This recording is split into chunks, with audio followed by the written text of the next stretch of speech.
Okay, so my name is Jane Passer. I work as a peer worker in the SPOT team in Orange, with SPOT being Suicide Prevention Outreach Team. And I've been doing that now for about the last 4 years. Prior to that, I've worked in mental health over the last 24 years, so for quite some time.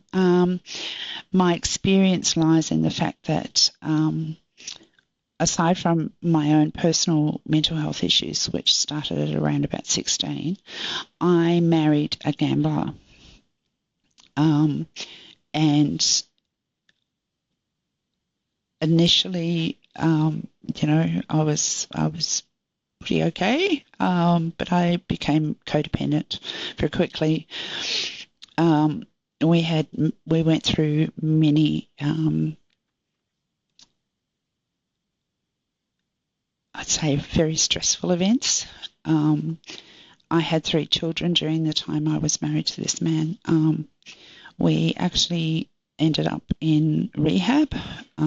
So he had several suicide attempts. We had lots of quite dramatic financial issues. At one stage, after his second suicide attempt, he disappeared. He completely disappeared for 4 days, and I had no idea where he was. And it turned out that he'd actually booked himself into a centre in Sydney. We live in Orange, which is 4 hours away, where he had claimed that he had no one, and of course, I was left with the brunt of the responsibilities at that time. So it was very, very difficult. They sent people out to see me who walked away saying that I was neurotic and no wonder he'd gone mad. And but I had, a house. I had 3 children. I had all the debts. I had no car. It was just huge at the time. So yeah, there were lots of issues. There was a time where I actually spent in hospital after my 3rd child was born, where I was there for 12 weeks, because I just shut down. I just completely shut down. They put it down to postnatal depression, but it was actually the stress of living with the gambling and all the other issues that went along with it. So that's kind of where my history is. Because of that, and the way that my children were brought up and different other things, my youngest son took his life at 26. So that's kind of why I'm doing what I do now. Oh, definitely.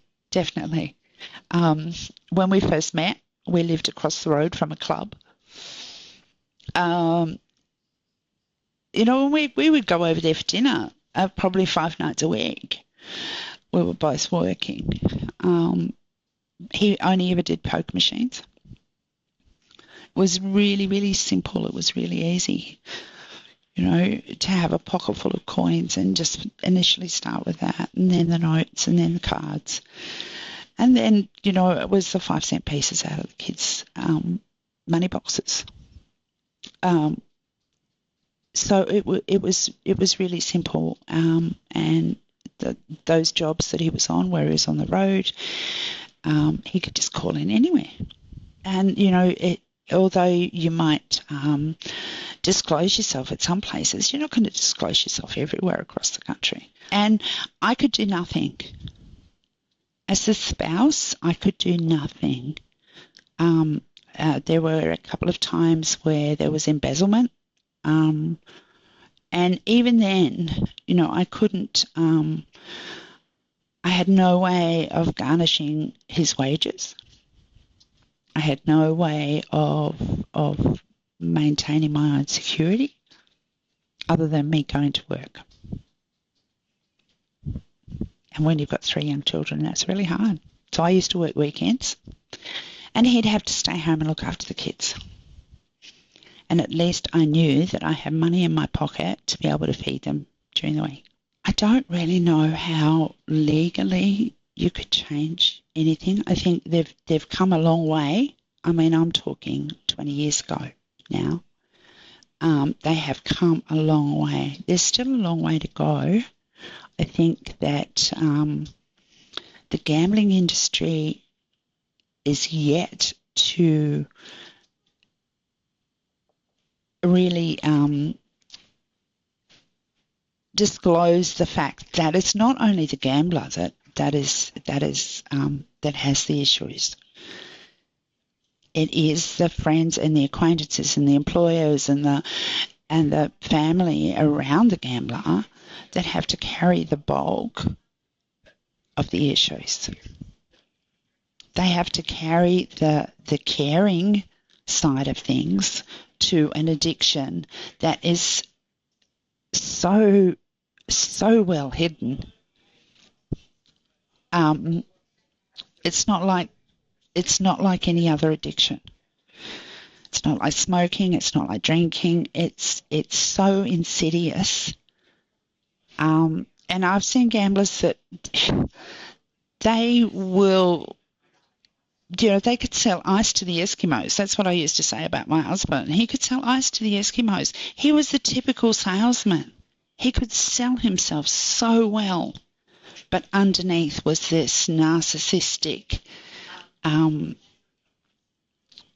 addictive behaviour that it didn't matter what we did.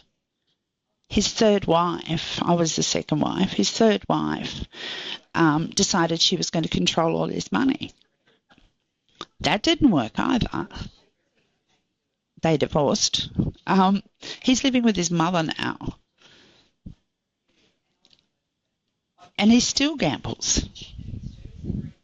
Doesn't matter what sort of responsibility they've got or where they go. So I don't know, other than providing the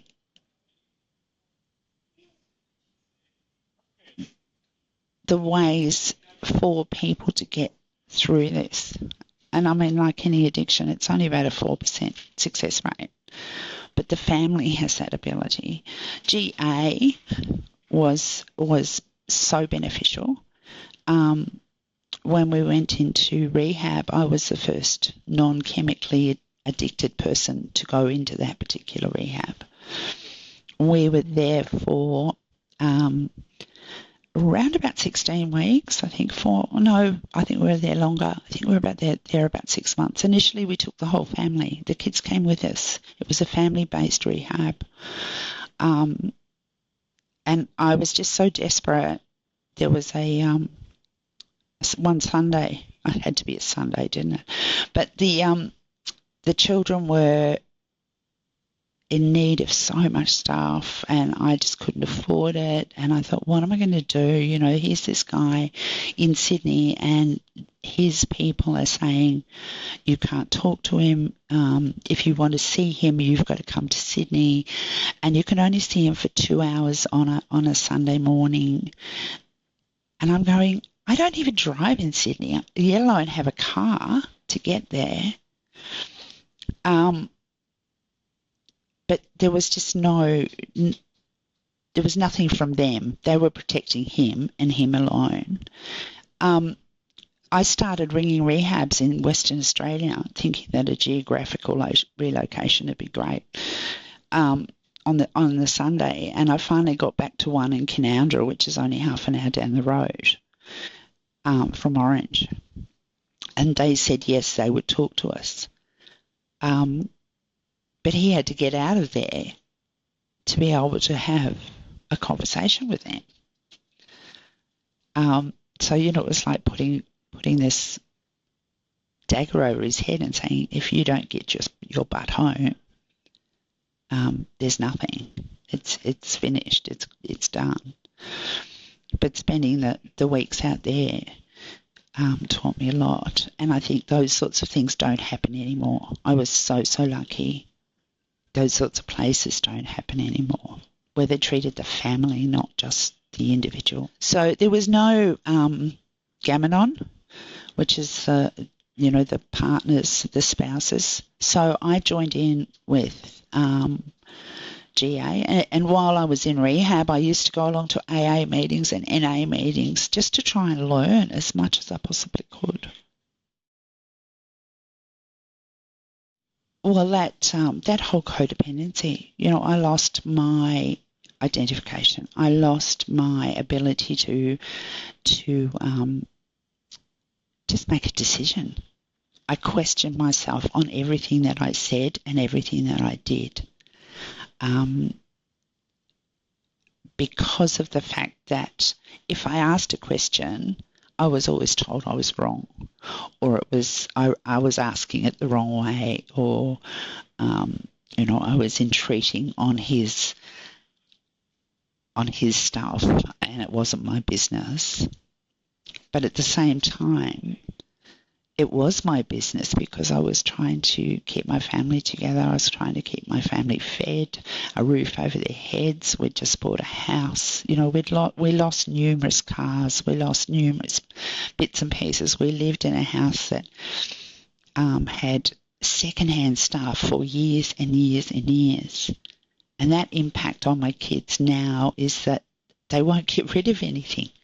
I won't get rid of anything. It's almost like hoarding because you think, I might need it one day. So there was all of those things.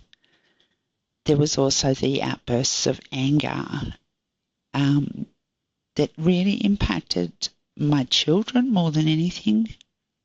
And that still to this day, we still, if something comes up, sometimes you just see children withdrawing. My 38-year-old son won't talk to his father at all. Breaks my heart. Not for my ex-partner's sake, but for my son's sake. So all of those things had a huge impact, and still do. When my younger son William, the one who took his life, he started gambling at about the age of 24, and he would say to me, "Mum, I just don't want to be like Dad. I don't want to be like Dad." And I think that had a big bearing on why he did what he did.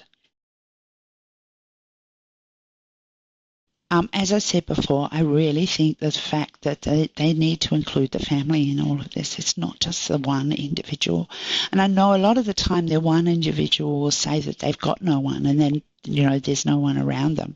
But they've left a wake of people in their path.